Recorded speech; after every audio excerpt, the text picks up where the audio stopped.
News super one, सत्याचा बुलंद आवाज। अशाच ताज्या महत्त्वपूर्ण घडामोडी बघण्यासाठी सबस्क्राइब करा news super one. Rahuri Baragaon Nandur रस्त्यावरील डिग्रस फाटा येथील चौकास त्यागमूर्ती रमाई आंबेडकर चौक असे नाव देण्याची मागणी सामाजिक कार्यकर्ते अनुसंगम शिंदे आणि वंचित बहुजन आघाडीचे धडाडीचे राहुरी तालुका उपाध्यक्ष गणेश पवार यांनी प्रशासनाला दिलेल्या निवेदनात केली आहे। राहुरी नगर परिषदेच्या हद्दीत येणाऱ्या चौकांना आणि प्रवेशद्वारांना महापुरुष महामातांची नावे दिलेली आहेत। त्याच धर्तीवर राहुरी बारागाव नांदूर रस्त्यावर डिग्रस फाटा येथील चौकास त्यागमूर्ती रमाई आंबेडकर चौक नाव देऊन त्या ठिकाणी कमानीची उभारणी करण्याची मागणी निवेदनाद्वारे प्रशासनाला करण्यात आली आहे।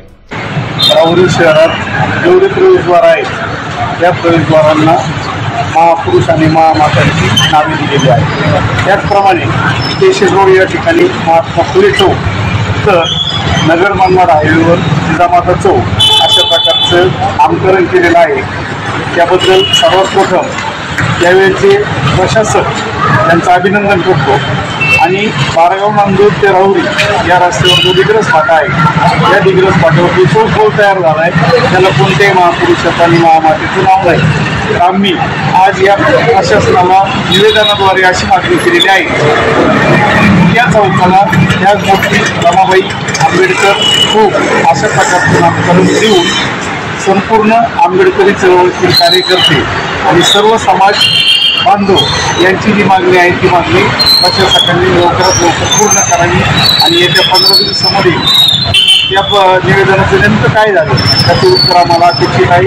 जय भीम जय संविधान। या मागणीचे निवेदन तहसीलदार, नगर परिषद मुख्याधिकारी, पोलीस निरीक्षक राहुरी यांना दिले असून निवेदनाच्या प्रती मुख्यमंत्री, गृहमंत्री, सामाजिक न्याय मंत्री, जिल्हाधिकारी अहमदनगर, जिल्हा पोलीस अधीक्षक अहमदनगर यांना पाठवले आहेत। या निवेदनावर निसार पिंजारी, पत्रकार नाना जोशी, प्रवीण पुरोहित, हरिदास जाधव, इरफान शहा, दीपक काजळे, कादर शेख, छाया, अनुसंगम शिंदे तसेच डिग्रस आणि बारागाव नांदूर येथील ग्रामस्थांच्या सह्या आहेत। न्यूज सुपर वनसाठी वृत्त संकलन विभाग, राहुरी।